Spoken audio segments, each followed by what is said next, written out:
Está entrando no ar. Programa Café.com. Entrevista com personalidades, músicos, escritores, médicos, entre outros. Aumente o volume e fique à vontade. No ar. Café.com. Olá pessoal, estamos começando o Café.com. O Café.com é um novo programa da Rádio Equipe. Hoje, como primeiro programa da série dessa nova temporada, estamos aqui com o professor João Paulo, com a nossa aluna Alana do 8º ano e trazendo como convidado o nosso amigo, né? E curador, diretor, coordenador da casa da Casa de Leitura, Lia Salgado. Lia Botelho, perdão, desculpa, Lia Botelho. Lia Salgado é o nosso conservatório. Exatamente, a professora da rua. A Casa de Leitura Lia Botelho, o nosso amigo Alexandre. Bom dia, Alexandre. Bom dia, professor Rodrigo, bom dia, pessoal, bom dia, João Paulo, Alana. É um prazer estar com vocês aqui, prazer, até muito envaidecido em saber que eu sou o primeiro entrevistado desse novo programa da Rádio Web aqui, né, da Rádio Equipe. Muito legal. Estou apaixonado pelo espaço, quero ser chamado mais vezes aqui para dar palpite, para conversar, para falar com vocês, essa coisa toda, muito legal. Alexandre, nós falamos nas exposições, né? Nós já falamos nas exposições para os alunos sobre Leopoldina, já falamos sobre a última, sobre o voar, sobre Santos Dumont, né? Já falamos sobre navegações, sobre movimentos, enfim, de liberdade, movimentos de liberdade, né? Essa última exposição, essa que nós vamos inaugurar agora, sim, né? Qual o tema? Estamos inaugurando. O tema dá continuidade aos ciclos econômicos do Brasil. A gente teve uma exposição que chamava-se Oxente, que falava um pouquinho sobre o pau-brasil, que foi uma das primeiras mercadorias, né, um dos primeiros símbolos de interesse econômico de Portugal pelo novo país, né, e associado ao ciclo da cana-de-açúcar, o ciclo do açúcar, que é realmente um ciclo que dá para se ver bem definido. E esse daqui dá continuidade a esse. O declínio do açúcar se deve também, do ciclo do açúcar, como economia básica, se deve também ao surgimento, às descobertas das minas de minérios, especialmente ouro e diamantes, nestas regiões aqui de Minas Gerais, Mato Grosso, Goiás, mas a gente sempre tem que focar um pouquinho mais, porque o espaço da Casa de Leitura, apesar de ser bastante generoso, não é grande, né? Nós temos uma parte de ocupação que é o número de pessoas dentro das salas, então isso também restringe o tanto que você mostra, porque você tem que colocar no mínimo 25 pessoas para dar atendimento à demanda, né? Então, nós estamos falando de Minas e o ouro em Minas, o ouro e o diamante em Minas. Praticamente 2 séculos de um grande progresso no país e de novas ideias, né? Um país que estava passando, que começa a passar realmente, começa a ter uma cara de país e não mais de colônia. Ô Alexandre, essa exposição, né, que a Casa de Leitura está inaugurando essa semana, né, que recebe o título de Ouro de Minas, né? Isso mesmo. Ouro de Minas, você falou que, acabou de falar pra gente, que ela tem esse caráter, esse viés de dar continuidade a uma série de exposições que fala sobre a economia no Brasil. Isso. Só que acredito eu que além da questão econômica, a exposição também abrange, como as outras também abordaram, outros temas, né? Como arte, cultura, população. Como que você está trabalhando essa questão? O que o público que vai ver a exposição Ouro de Minas vai encontrar além do item economia? Exatamente. João Paulo, eu acho que todo mundo sabe, e quem não sabe, eu faço questão de reforçar, eu não sou um historiador, não sou um professor de história, aliás, não sou professor de nada. E fui colocado nessa posição, inventei de fazer essas exposições, até mesmo para eu entender mais, e porque eu acho o seguinte, que a história do país, você não cansa de explorá-la. né? E essa parte histórica, bem acadêmica, que a gente acha que é só isso quando a gente está ainda na posição de estudante, a gente vê que isso não é ciclo fechado, ele é uma coisa aberta, abrangente, que a gente vê se reproduzindo, né?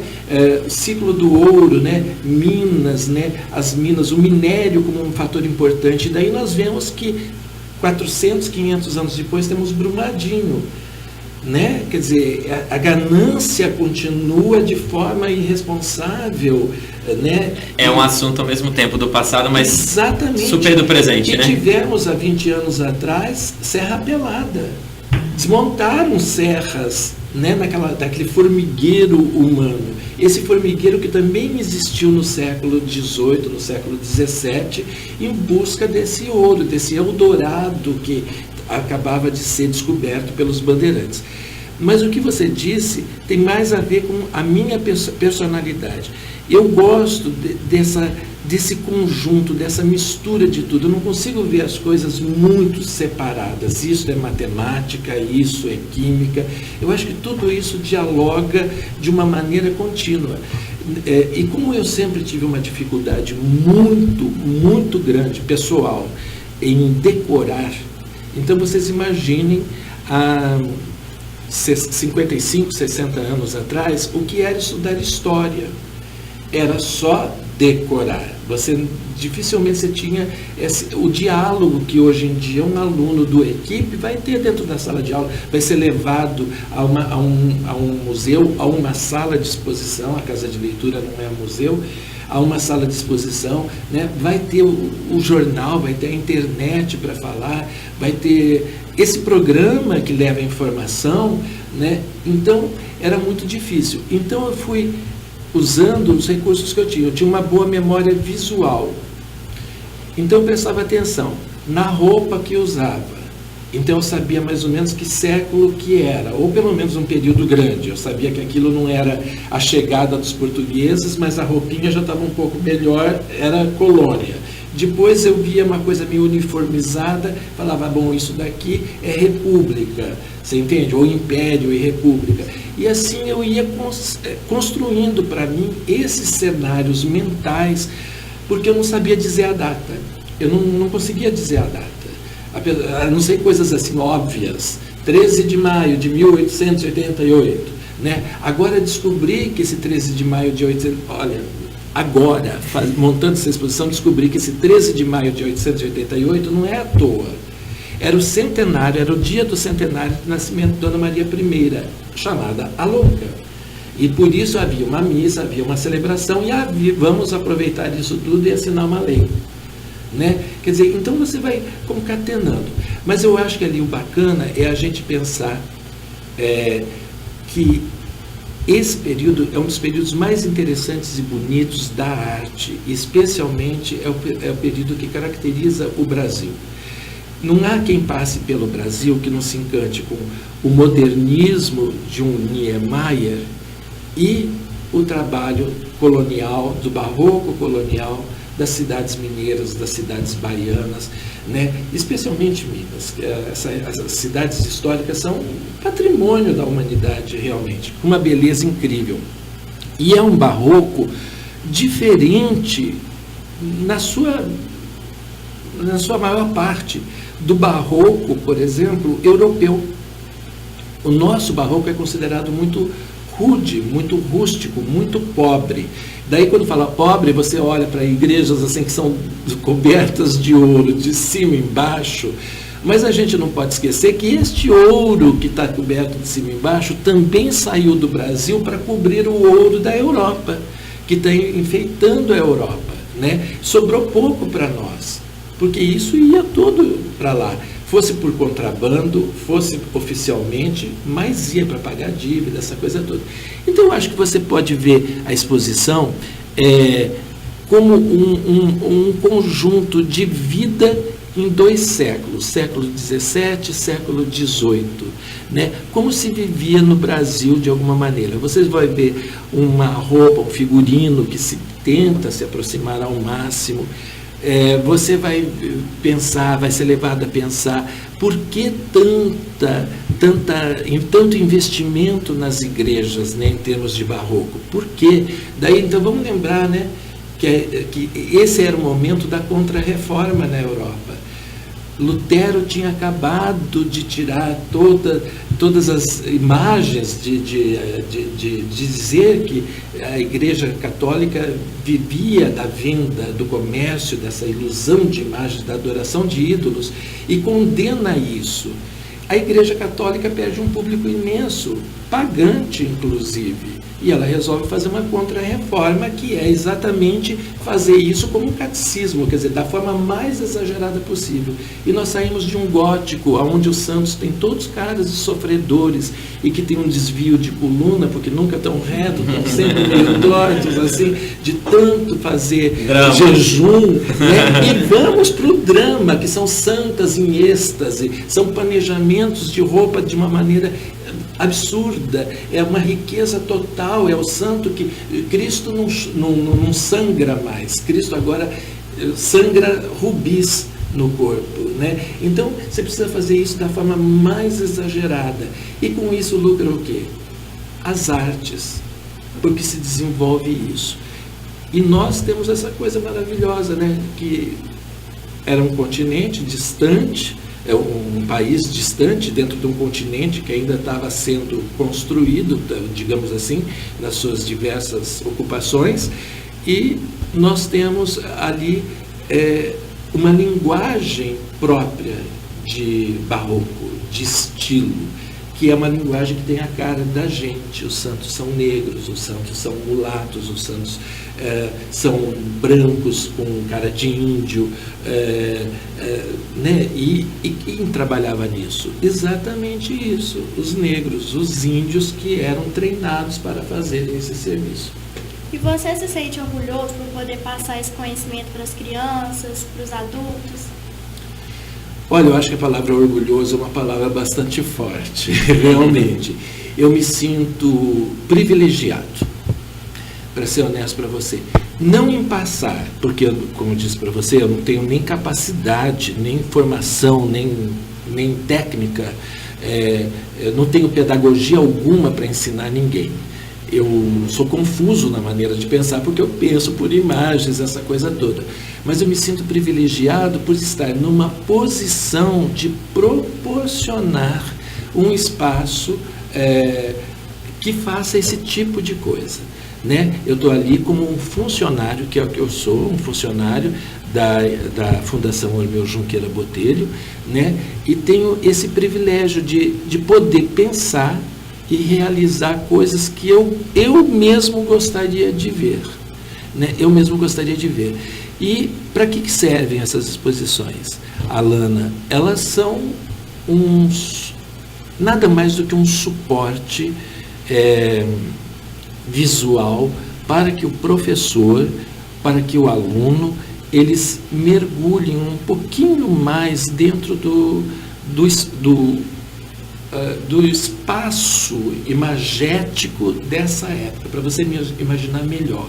É como se eu estivesse discutindo com você sobre o Havaí e fizesse isso na frente de um painel de coqueiros, de surfistas, de gente tomando água de coco, né, no Havaí, né, esse tipo de coisa. Então você se sente meio desligada do teu mundo real e consegue mergulhar nisso. E para nós, educadores, né, João, quando a gente leva os alunos lá, quando a gente conversa com os alunos, mostrando mostrando no visual aquilo que a gente está falando, facilita muito, sim, muito o aprendizado. Facilita, né? Até no momento posterior a isso. A Alana, nossa aluna, né, ela sabe disso, que às vezes quando eu estou explicando história, e às vezes a gente já passou, porque, igual, por exemplo, você está, né, inaugurando essa nova exposição, que é sobre o ouro. Geralmente o ouro os alunos estudam no final do 7º, início do 8º, só que acaba que a gente leva todos os alunos, né, até os que ainda não estudaram aquele conteúdo. E aí quando eles vão estudar aquele conteúdo, a gente sempre faz referência. A gente lembra daquela exposição que teve na Casa de Leitura? E a minha pergunta é justamente sobre isso, Alexandre, e complementa um pouco o que a Alana falou.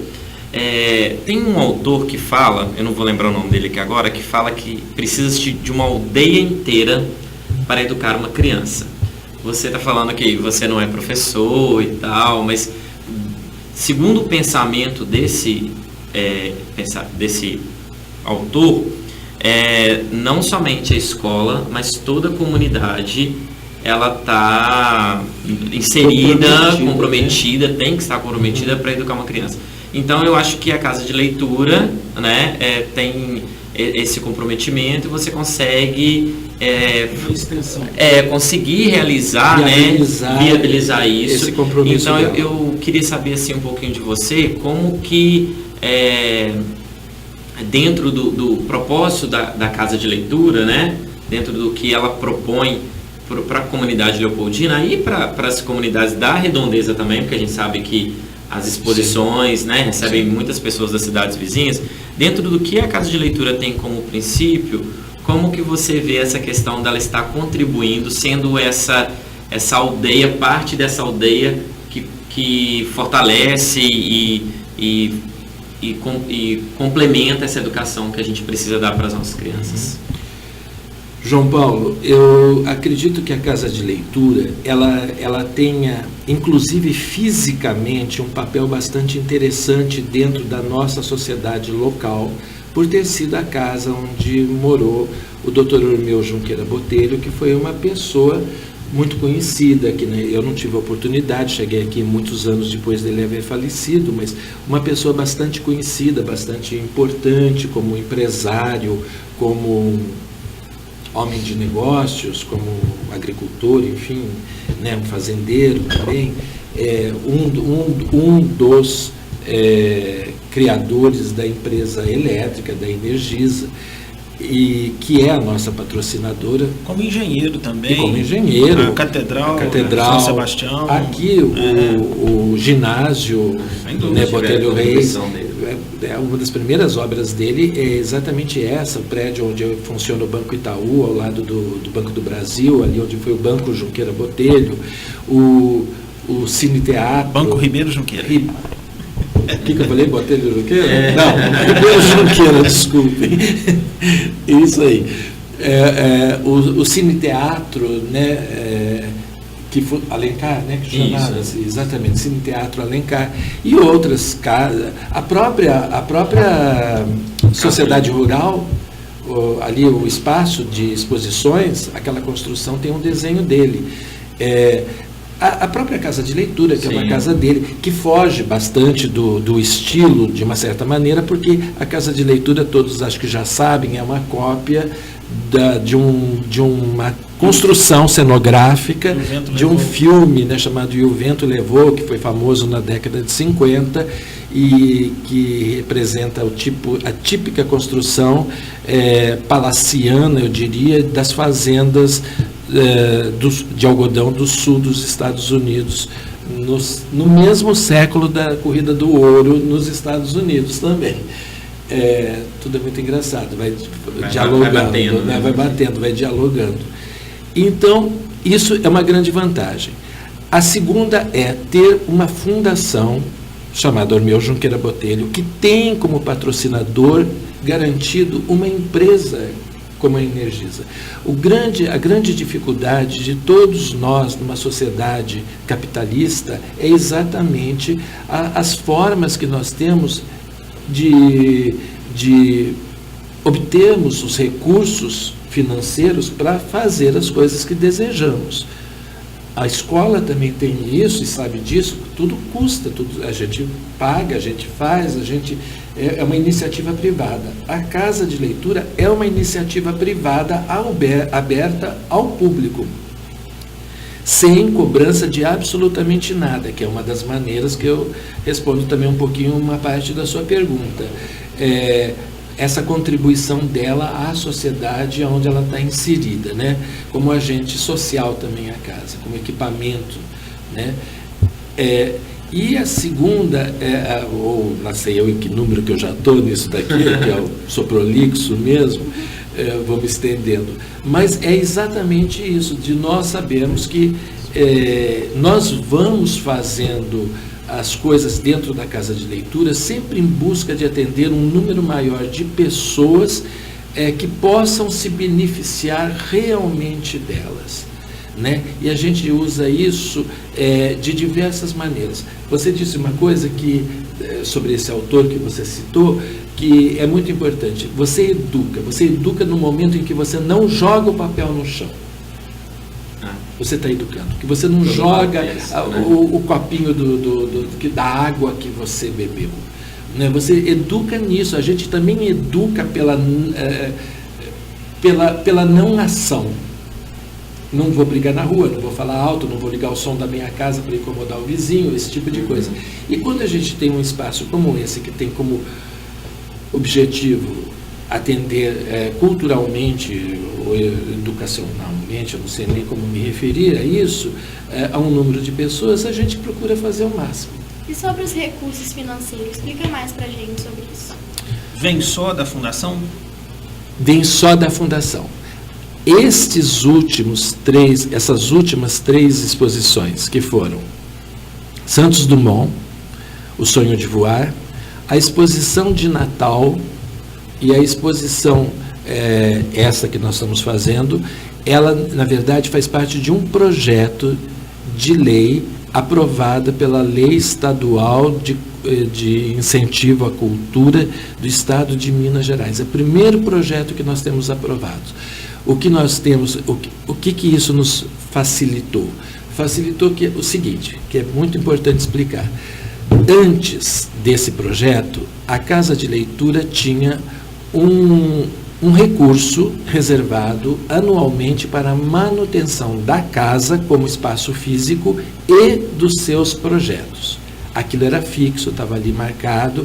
Era assim, se você vai fazer uma exposição grandiosa, era X, se você vai fazer uma menos grandiosa, era mesmo X, né? Era a mesmíssima coisa.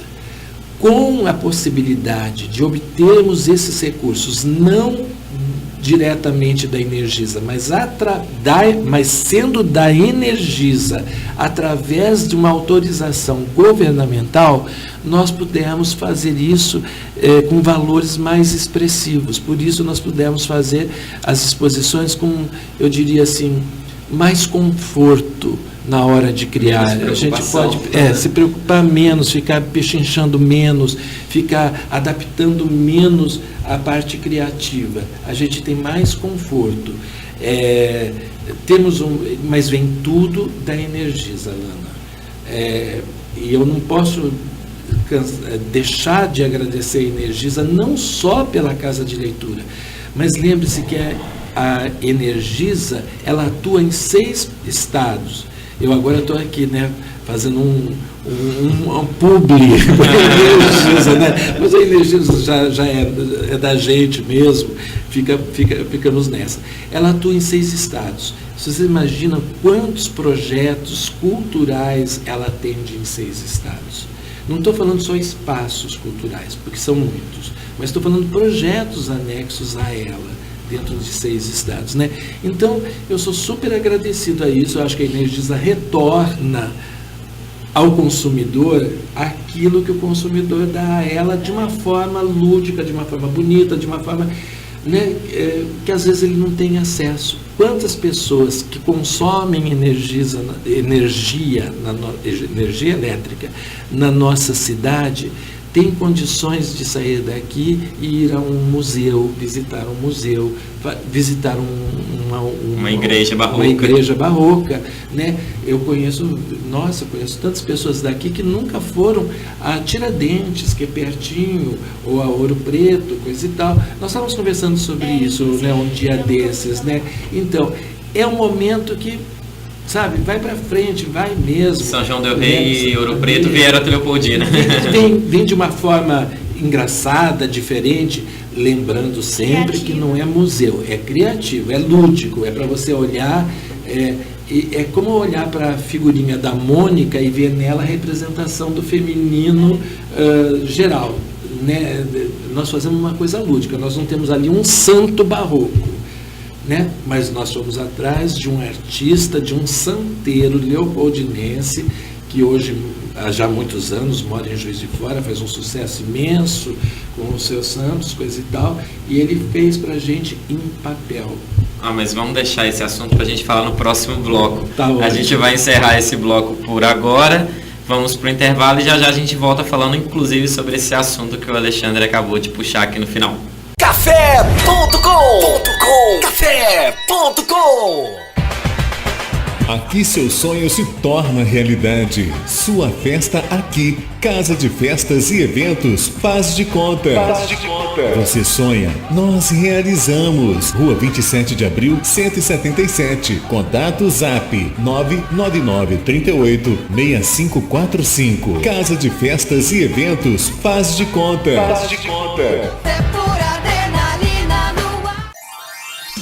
Decorações com balões e balões com gás hélio é na Festa e Companhia. Aluguéis de móveis provençais, artigos para festas em geral. Aluguéis de mesas, cadeiras, toalhas, parcelamos sua festa. Festa e Companhia, Rua Presidente Carlos Luz 423. Fone 3441-6365. Aluguéis de cortina de LED é na Festa e Companhia. Tambores, móveis rústicos. Festa e Companhia. Faça sua festa com mais alegria.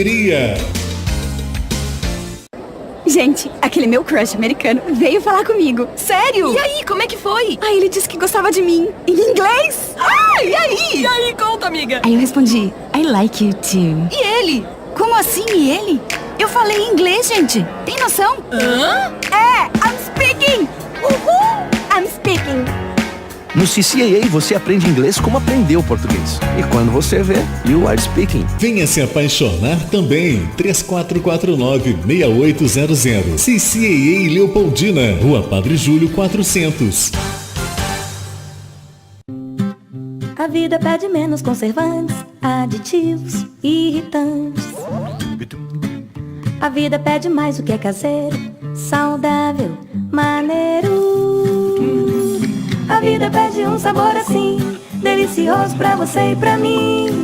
Digão Lanches em Leopoldina, Praça do Ginásio e Praça João 23. Fone 3694-5000. Digão, a vida pede um sabor assim.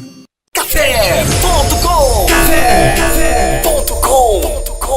Então, estamos de volta com o programa Café.com, que é um dos programas da Rádio Equipe que a gente inaugura aqui, né, mais uma fase num ambiente novo, só para apresentar para os nossos ouvintes, né? Nós estamos falando aqui do Colégio Equipe, a rádio agora funciona dentro do colégio. Hoje nós estamos recebendo aqui o Alexandre da Casa de Leitura, que está falando um pouquinho para a gente sobre a exposição que a Casa de Leitura também está inaugurando essa semana, que é a exposição Ouro de Minas. Aqui com a gente também está o Rodrigo, que é professor e diretor do Colégio Equipe, e a nossa aluna Alana, que é aluna do 8º ano. Então, e quem está nos acompanhando, né, lembrando que pode nos acompanhar pelo nosso site, né, da Rádio Web, que é www.radioequipeleopoldina.com, ou também pelas nossas páginas no Facebook, né, do Equipe TV, do Equipe da Rádio Equipe, do Colégio Equipe, no Instagram também, em todas as redes sociais do Colégio Equipe você pode acompanhar esse programa, em especial na página da rádio, né, da Rádio Web do Colégio Equipe. Então, Alexandre, continuando, né, que você já deu um spoilerzinho no primeiro bloco sobre uma coisa que você sempre prioriza nas exposições que você organiza na Casa de Leitura, é a questão de fazer o uso da mão de obra e dos artistas que a gente tem aqui em Leopoldina, isso como um princípio seu da Casa de Leitura. Então eu queria saber como que você trabalhou essa questão nessa nova exposição que a Casa de Leitura está inaugurando essa semana. Perfeito. Professor João Paulo, a questão da economia criativa é algo a ser apreendido por todos nós. Às vezes você fala em economia criativa e você acha que você está fazendo aquilo especialmente para alguém lucrar, para você ter um emprego, para você ter um meio de colocar o seu material, a sua produção. Enfim, mas o que é economia criativa? é você encontrar dentro da sua cidade, dentro do seu município, dentro da sua região, fornecedores daquilo que você precisa. E se não houverem, que você consiga, de alguma maneira, estimulá-los a crescerem para se tornarem autônomos, para poderem colaborar com coisas. Porque existe um dinheiro circulante que muitas vezes não fica aqui porque não tem aquilo que o consumidor deseja aqui, da forma que ele deseja. Eu trabalho na Casa de Leitura com artesãos, artistas, intelectuais, né? Músicos, enfim. Isso é economia criativa. É você investir nestes daqui, né? Não ir buscar, procurar não ir buscar fora da região. As primeiras exposições, as exposições até a anterior a esta daqui, foram feitas só com mão de obra local, só de Leopoldina. Não se comprou absolutamente nada que não fosse em Leopoldina ou através de fornecedores de Leopoldina. Porque também existe essa facilidade da cidade menor, que é você chegar para o dono da loja, para o dono do estabelecimento e falar: eu vou precisar de um urso polar empalhado. E ele fala: eu tenho como lhe fornecer isso. E ele vai buscar o urso polar e você compra dele. Não vai até o Alasca, né? Essa coisa toda. Então, você pode fazer isso. Nesta exposição, por uma questão de tempo dos nossos fornecedores habituais, como, por exemplo, o Luciano Bahia Meneghitti, que é um excelente artista plástico, né? Um excelente artesão, sempre fez nossas maquetes, nossas imagens. Ele não tinha tempo de fazê-las. E eu, um dia que eu estava fazendo, numa das semanas que eu fiquei em Ouro Preto fazendo pesquisa de material na região para essa exposição, Ouro de Minas, eu fui a um restaurante. E no restaurante tinha um oratóriozinho ali pequenininho, coisa e tal, com uma santinha, digamos assim, dentro, uma imagem de santa dentro do oratório, que eu achei a imagem muito interessante. Conversando com a dona do estabelecimento, ela me falou: é de um rapaz de Juiz de Fora que se dedica a fazer esse tipo de trabalho. Pedi para ela o telefone do rapaz. O Luciano realmente confirmou que ele tinha um compromisso com o carnaval, que ele não teria tempo de fazer. Eu queria, já vou contar o que vai ser Ouro de Minas 2, se tiver um dia. Eu queria um dos profetas do Aleijadinho, lá em tamanho natural. Na entrada da Casa de Leitura. Quase. Né? Uma coisa assim, uma coisa básica. Ele achou a ideia muito legal, mas ele não tinha tempo de fazer. Eu tinha 40 dias para resolver a situação. Falei: vou tentar esse rapaz. Não, o profeta do Aleijadinho eu não faço, mas eu faço imagens. E imagens feitas em papelão, papel craft, é um trabalho muito. Olha, quem for visitar, eu tenho certeza que vai ficar encantado. São imagens barrocas? Sim, no sentido estilístico do uso do barroco, mas com materiais absolutamente diferentes e com uma proposta diferente. Ele não está ali para imitar, sabe? Não é assim: olha, ele fez aquela cópia que pinta, faz, que é tentando ficar o máximo parecido. Não, ele faz uma interpretação. Isso é uma das coisas. A outra é o pintor, a loja de tinta que nos fornece, toda essa coisa. Acho isso muito importante, João Paulo. É fundamental. O dinheiro que nós ganhamos aqui, nós investimos aqui. O dinheiro que nós recebemos aqui, nós investimos aqui. Eu acho que no futuro, quando tivermos maior disponibilidade, vai ter... Pode interromper, viu, Alana? Inclusive, para fazer umas exposições dessas, requer muito conhecimento, muitas pesquisas. Eu queria que você falasse para a gente qual a principal fonte de pesquisas que vocês utilizam. Você está querendo dizer eu, né? Eu, exatamente. Esse é um dos privilégios que a Casa de Leitura me deu, que é a possibilidade de estudar de novo. E agora com muito mais prazer, porque, né, a experiência de vida... Não tem prova. Não tem prova. Não, a prova do João Paulo, né? Mas existe uma prova, que é o número de pessoas que vão a uma exposição. Final, né? Se cair o nível da última, alguma coisa deu errado. Quem que é o que inventou a ideia, né? Vai Vamos ser atrás dele. responsabilizado. Exatamente, você tem esse compromisso. Mas daí você já sabe onde buscar as coisas melhor. Certo? Você entende? Você vai procurar. Então, como é que eu faço? Eu sou maníaco por livro. Eu assumo isso plenamente. Então, eu compro assim. Para essa exposição, eu acho que foram adquiridos uns 25 livros sobre esse ciclo. Que vai desde o livro básico, tipo assim, história para tolos, história para analfabetos, a história do Brasil contada do reverso, lá de forma histriônica, até, assim, Pietro Maria Bardi discutindo Aleijadinho, até novas pesquisas. Aleijadinho era quem nós dizemos que é, ou é uma figura mitológica? Chica da Silva, que é um dos personagens que nós temos para a parte do ciclo do diamante. Afinal de contas, né, viveu com o maior contratador de diamantes do Brasil. Né? Ela realmente é aquele personagem que a gente via na novela, que a gente vê no filme, é daquele jeito, e se é daquele jeito, eles se basearam em quê? Em que material para pesquisar o personagem, né?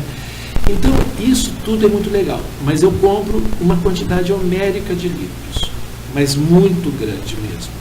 E leio, para ser honesto para você, eu leio. Chega um ponto, eu vou ser franco, eu vou virando página e selecionando o que eu vou ler. Claro que se fosse prova do João Paulo, ia cair exatamente o que você não leu. Exatamente. Experiência própria. Experiência própria, de vida, é sempre assim. Né? Ele não vai pegar o fácil, né? E a tendência da gente é ir para aquilo que é interessante só. Interessante, mas que não tem peso, não tem substância, não tem provas, né? Então você vai fazendo isso. Daí eu assistir os 285 capítulos de uma novela gravada pessimamente em VT. 285 capítulos de uma novela da Manchete são 285 horas na frente de uma televisão. Você entende? Assistir isso inteiro para ver como é que eles fizeram. Porque também não vamos abdicar do fato que uma televisão, ela não faz do nada isso. Se você pode ter alguma indiferença com o contexto histórico, a maneira que foi tratado, mas você pode ter certeza que cenograficamente ela vai ser praticamente impecável. Ela vai mesmo, porque o pessoal que faz cenografia, o pessoal que faz figurino, o pessoal da arte, eles vão realmente pesquisar. E o Rio de Janeiro, que normalmente é a sede desses locais, é pródigo nisso. Para isso, eles vão para os mesmos lugares que a gente vai, que são essas cidades. Bom, né? Então, a gente está nisso daí. A pesquisa é isso. Depois que eu li tudo isso, eu procuro ir aos lugares. Para essa daqui, eu não fui a todos os lugares, eu não revi tudo, porque eu também não tinha o tempo, eu trabalho, a Casa de Leitura necessita de uma permanência ali, e não tem outra pessoa com quem dividir. Então, vou dizer para onde eu fui. Eu passei novamente por Tiradentes, passei novamente por São João del Rei, fui 2 vezes, fiquei quase 15 dias em Ouro Preto. Fui para Congonhas do Campo, Congonhas ali, por causa da Basílica ali de São Bom Jesus de Matozinhos, que é uma das coisas mais fantásticas, aonde há 2 ou 3 anos atrás inauguraram, desculpe, professor de português, onde há 2 anos inauguraram um museu que eu recomendo a todo mineiro e a todo brasileiro que não deixe de ir.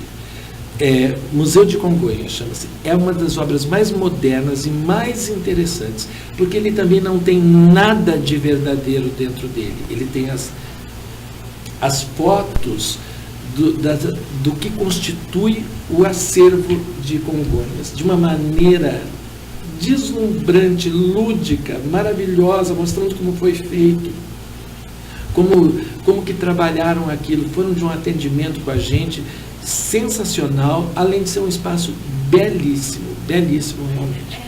Você citou sobre as visitas diárias, eu queria saber qual é a média, mais ou menos, das visitas diárias.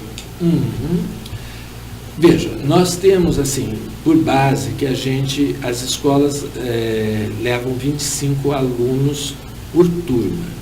Cada visita não adianta, porque dura 1 hora. Não tem como fazer mais rápido. É melhor não fazê-lo, você entende? Então, são 25 alunos. Se você pensar que vai das 8 quase até o meio-dia, ali entram 200 pessoas, de manhã 200 pessoas à tarde, dá 400 pessoas. Todos os dias, tem dias que dá um pouquinho mais, tem dias que dá um pouquinho menos, certo? De segunda a sexta dá isso, aos sábados é muito pouco. Sábados normalmente vem escolas da região. De outros municípios, de distritos. Exatamente. Né? Você teria o número de pessoas que eles visitam a exposição total? Eu tenho. Por exemplo, eu posso te falar da última, que eu me recordo. Foi de Natal? Não, a última de Natal durou só 20 dias e, na verdade, não é uma exposição educativa. Sim. Ela é uma exposição de celebração. Né, de celebração. Então, a última que tinha esse caráter educativo? A última era a do Santos Dumont. Ela durou 4 meses e meio. Teve 19 mil visitantes. 19 mil e poucos visitantes. É muito grande. E além disso, né, Alexandre, é bom deixar bem claro para os nossos ouvintes que além das escolas visitarem, ela também está aberta ao público geral, né? Não, claro. Todo mundo que claro, às vezes fica, né? Claro. As famílias, todo mundo que quiser, né? E visitar pode a casa entrar, de leitura. pode solicitar uma visita. E essas pessoas, elas não precisam de agendar, né? Não. Elas vão no horário, você agenda com a escola por conta do número máximo de pessoas que podem estar dentro da exposição, mas pessoas comuns elas podem ir a qualquer momento. Exatamente, né? Elas podem solicitar uma visita guiada.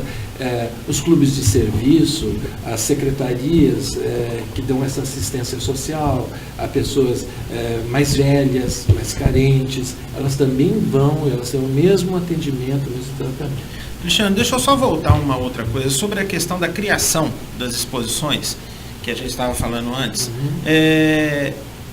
Sai tudo da sua cabeça mediante as suas pesquisas, aos seus estudos, né? Você conta com profissionais que ajudam a você na criação? Não. Você tem os profissionais que te ajudam no pegar para fazer, na execução. Prática. Mas na criação, não. Como que isso é feito? Não. E isso é uma questão, assim, até muito interessante, até às vezes embaraçosa. Eu gostaria muito de contar com isso. Gostaria demais. Você não tem quem viaja com você, você não tem quem você troca figurinha para poder acabar de fechar um pensamento. Não, eu vou ser mais honesto para você. Eles sabem que eu vou fazer isso porque quando eu escrevo o projeto está o título da exposição, que pode até mudar um pouco o título, mas eu não posso sair do que era, porque afinal de contas eu me comprometi com o governo do estado de fazer aquilo. Certo? Então eles sabem isso, mas eles nunca, a minha patroa, né, minha chefe, a presidente da fundação, nunca chegou em mim e disse assim, não faça isso, ou faça aquilo, ou o que vai ser. Ela não viu a exposição, a Alana viu. Privilegiada, hein, Alana? A Alana esteve lá no sábado para falar um oi, convidei a Alana, puxa vida, a equipe super me prestigia a casa de leitura, convidei para isso. Mas você sabe que isso foi uma questão, e é uma questão que até hoje intimida de alguma maneira os profissionais dessa área. E me sinto à vontade porque eu estou na frente de 2 professores e diretores de escola, né, que são profissionais exatamente da disciplina de história. Primeiro, minha deficiência. Agora vem assim, aquele momento do programa de rádio que pode entrar uma música assim, de sofrência. Marília Mendonça. Uma Marília Mendonça cantando, exatamente. Né? A primeira, eu uso sempre isso como desculpa. Minha mãe dizia, isso é falta de caráter, não é desculpa. Eu sou filho único. E eu eu cresci estudando sozinho. Eu sou essa pessoa assim, que meu pai foi autodidata e foi um homem que foi altamente bem sucedido sendo autodidata, coisa e tal, todo esse negócio.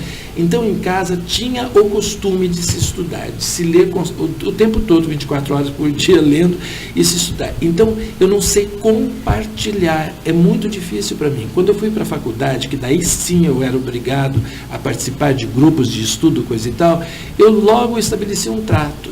Eu faço o trabalho, enfim, chamava-se. Eu faço esse trabalho inteiro para o grupo assina. E vocês no próximo fazem o trabalho, eu assino. Evidentemente, enquanto eles estavam fazendo o trabalho deles, eu também estava fazendo porque eu lia o deles, falava, o deles está fraquíssimo. Eu falei, olha, eu acho que o meu está melhor, eles assinavam. Você entende? Porque eu ficava muito inseguro com os outros. Eu não sei trabalhar em grupo. Eu não sirvo para trabalhar em grupo. Eu só estou dentro da casa de leitura porque eu trabalho sozinho. As minhas experiências de compartilhamento são péssimas. Eu não sei fazer isso.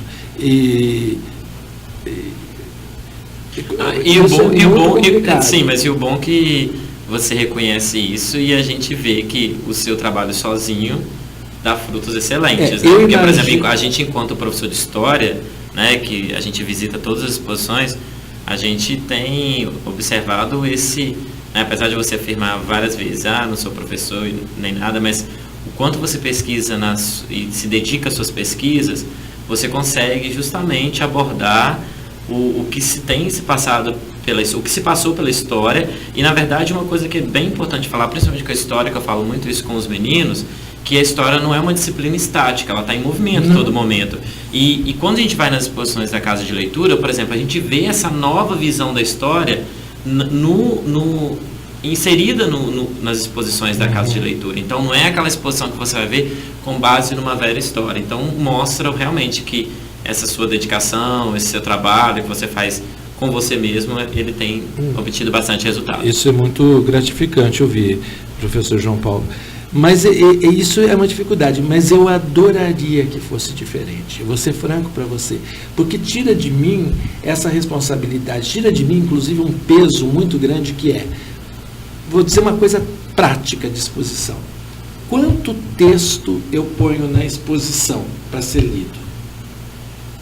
Quanto texto informativo eu vou pôr? Já que eu não vou pôr texto de etiquetinha dizendo aqui essa sapatilha foi de Dom Pedro II, esse dente de ouro tiraram do Tiradentes na hora de enforcar, eu não vou ter isso daí, né, porque eu não tenho esses objetos, na verdade, para usar como exposição. Então, o problema é, como é que eu vou colocar para uma pessoa que não conhece muito bem esse assunto.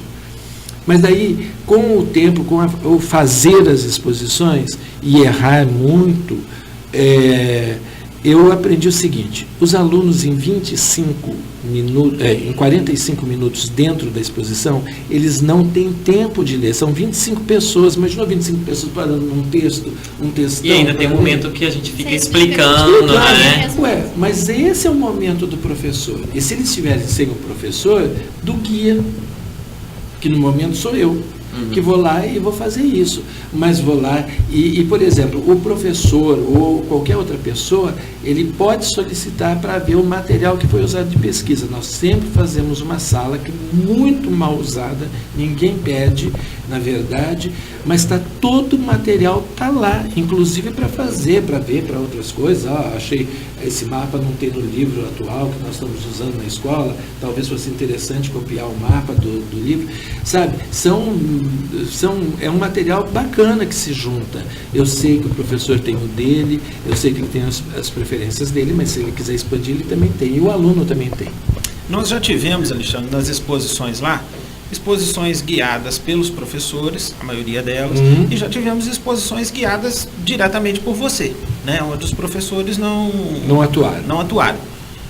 O Ouro de Minas, como é que vai funcionar a exposição Ouro de Minas? Perfeito, ótimo. Eu mandei um comunicado para as escolas que, em caso deles precisarem de alguém que faça às vezes o professor de história, o professor de filosofia, de sociologia, de português, né? Língua portuguesa, de artes, né? Português parece que não, mas nós temos poetas que foram inconfidentes, é tudo da mesma época. Isso é o barroco, né? Não estão disponíveis naquele momento, porque estudar, todo professor estudou esse tema, isso não tem como, né, negar, mas preferem que eu faça. Eu faço, nessa daqui eu estabeleci um limite. Da quinto ano, da quinta série do ensino fundamental para cima, para o ensino médio, enfim, eu posso, mediante a escola, solicitar, mas sempre insistindo que o professor, que já tem um contato, já tem um diálogo e já tem um foco também, ele seria o ideal ele fazer essa apresentação. Mas, por exemplo, vai um grupo de serviços, um clube de serviços que leva, por exemplo, o pessoal do asilo. Ali não tem um professor acompanhando, certo? Eu não sou professor, mas sou a pessoa que fez a exposição. Então eu vou explicar para eles, para aquele grupo, dentro daquela competência daquele grupo, a exposição, né? Então eu vou falar do figurino, vou falar das joias, porque tudo é muito exagerado, é barroco mesmo, né? Tudo é um pouco demais, é over, né? Então essas coisas são precisas, são necessárias fazer. Como é que você vai explicar ouro de aluvião de ouro beta? O que é isso? Eu também não sabia. Sabia ouro de aluvião porque é o mais comum de ver, o tempo todo. Que foi a grande burrice dos portugueses, porque não investiram, não pensaram que aquilo um dia acabava também, né? Mas também não havia a tecnologia que hoje se tem. Então, eu pego do outro lado. Para mim, fazer ouro de aluvião, de uma forma mais realista, era muito difícil para mim. Como que eu faço água passando, correndo pela casa de leitura, coisa e tal? Talvez no Ouro de Minas 2, a revolta, tenha isso. Então, esse tipo de coisa. Mas é muito bacana. Às vezes, eu penso que, ouvindo também, e é claro que eu ouço os professores quando eles estão falando, porque eu estou aprendendo o método de falar. Eu não tenho, você vê, eu falo de uma maneira muito circular, muito dispersa, eu falo de muita coisa. O professor, ele já tem dentro dele incorporado um tempo de aula.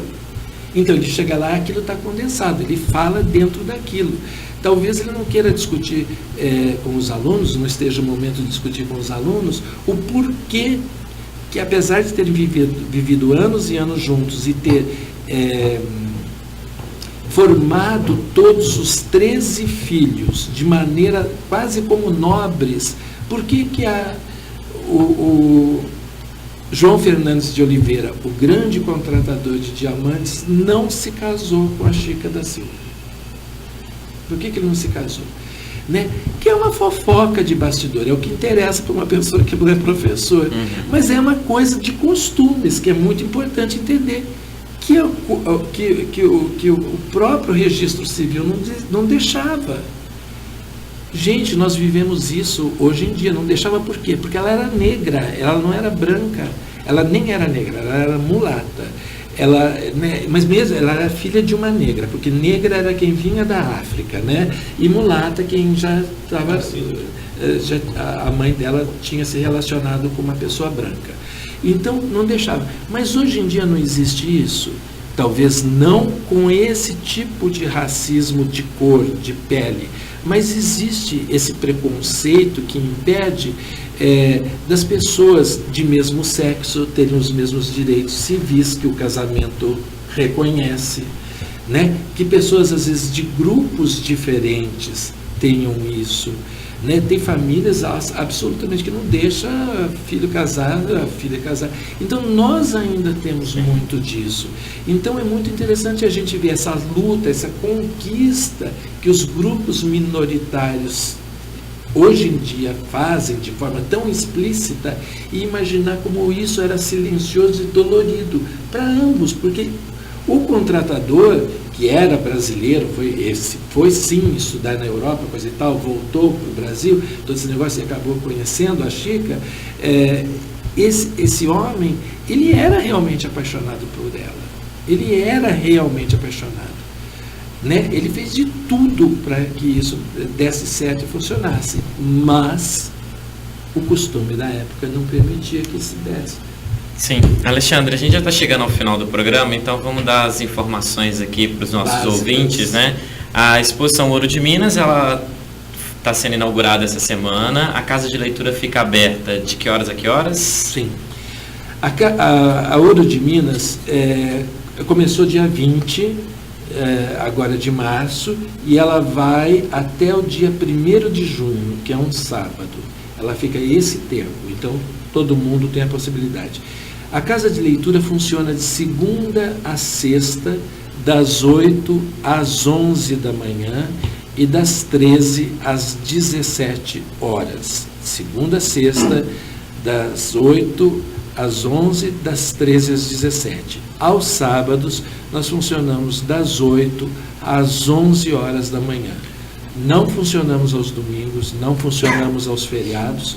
A exposição, João Paulo, é gratuita, como todas as demais, e a censura é livre, certo? Então, pode ir a criança pequena, a escola pode levar. Eu estava aqui entrando aqui no ambiente da rádio equipe e passei pela sala de recreação, ou de educação, eu diria infantil,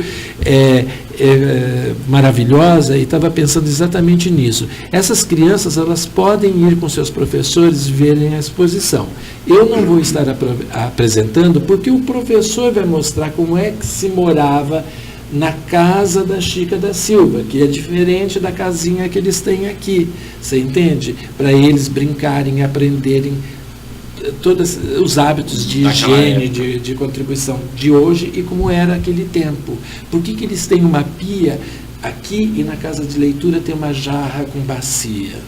Né? Então, cada professor faz a sua abordagem, né? Exatamente, da maneira. Por que a moça usa roupa tão comprida? Por que ela usa roupa tão bonitinha de renda? Alexandre, lembrando que as instituições, escolas, casa de idosos, né? Elas têm que fazer uma agenda antes, né? Mas o público em geral não é necessário essa agenda. É só chegar lá. Mas as escolas e as demais instituições tem necessariamente que fazer através Essa agenda já está aberta? Eu já estou com lotação assim, já tem dias completamente tomados e uma semana toda já cheia. É maravilhoso isso. A resposta que nós temos de vocês, das escolas, das cidades, é realmente magnífica, e muito nos orgulha. Alexandre, então a gente vai terminando o programa, agradecendo a sua presença, a sua disponibilidade de estar aqui nesse momento que é super importante para a Casa de Leitura, né, que é a abertura de mais uma exposição, mas também é super importante para nós aqui do Colégio Equipe, que é o momento que a gente está inaugurando essa nova fase da Rádio Equipe, né, ressaltando para os nossos ouvintes que a rádio agora funciona no estúdio dentro do colégio, mais próximo dos alunos, né, e a gente começa essa nova fase com uma série de novidades, né, Rodrigo? Além do programa Café.com, a Rádio Equipe está tendo outros programas, né? Então a gente convida todos os nossos ouvintes a acessarem a nossa página na internet, que é www.radioequipeleopoldina.com. Lá você encontra a grade de programação da rádio, playlist de música, programa, eventos, fotos do Colégio Equipe, uma série de informações nessa página da rádio, inclusive os programas também são transmitidos por lá, quem quiser acompanhar, e também pelas redes sociais do Colégio Equipe. Perfeito. Eu que agradeço muito o convite feito pelo colégio, por vocês, agradeço a essa aluna simpaticíssima, inteligente, a Alana, pelo mergulho que ela deu aí nisso que é a exposição e participando com a gente aqui. Fico muito agradecido, Rodrigo. Eu quero agradecer aqui a nossa aluna Alana, porque no primeiro momento que eu falei com ela, Alana, nós vamos gravar o primeiro programa dessa nova temporada com o Alexandre, da Casa de Leitura, e nós optamos por você. E na mesma hora ela abraçou, pegou, falou, não, vou lá na Casa de Leitura, vou conversar com o Alexandre. Então, assim, ela já se prontificou, né? Foi lá, ficou esperando, né? Mas foi ótimo. Viu em primeira mão. Viu em primeira mão, ficamos 1 hora juntos, passeando. Olha, foi um privilégio para mim, porque é muito... Você imagina o que é você... A tensão desses últimos dias, daí você ter uma pessoa leve como você, light, coisa e tal, perguntando coisas que são interessantíssimas para a gente falar a respeito. E isso é a parte recompensadora. Não, lembra, não fico orgulhoso, mas me sinto privilegiado. Gente, obrigado mesmo pelo convite. Espero que poder estar aqui sempre, que vocês me convidem sempre que possível. E muito obrigado em nome da Fundação Armeu Junqueiro Botelho, em nome da Mônica Pérez Botelho, presidente da Fundação, em nome do patrocinador Energisa. Muitíssimo obrigado pela oportunidade, pela abertura desse canal, que é a Rádio Equipe Leopoldina. Né, agora funcionando aqui com ar-condicionado, com cafezinho, com tudo, maior mordomia, fazendo jus ao nome, café.com, sem dúvida, que é um programa que eu tenho certeza vai ser um sucesso, como tudo mais o que vocês fazem. Terminamos então o programa Café.com, hoje aqui com o nosso amigo, o Alexandre, coordenador da Casa de Cultura Lia Botelho, que está iniciando a exposição Ouro de Minas. Todos na exposição, todos ligados na nossa rádio web. Um abraço a todos e até o próximo programa. Café.com. Aqui seu sonho se torna realidade. Sua festa aqui. Casa de Festas e Eventos Faz de Conta. Você sonha, nós realizamos. Rua 27 de Abril, 177. Contato Zap 999386545. Casa de Festas e Eventos Faz de Conta.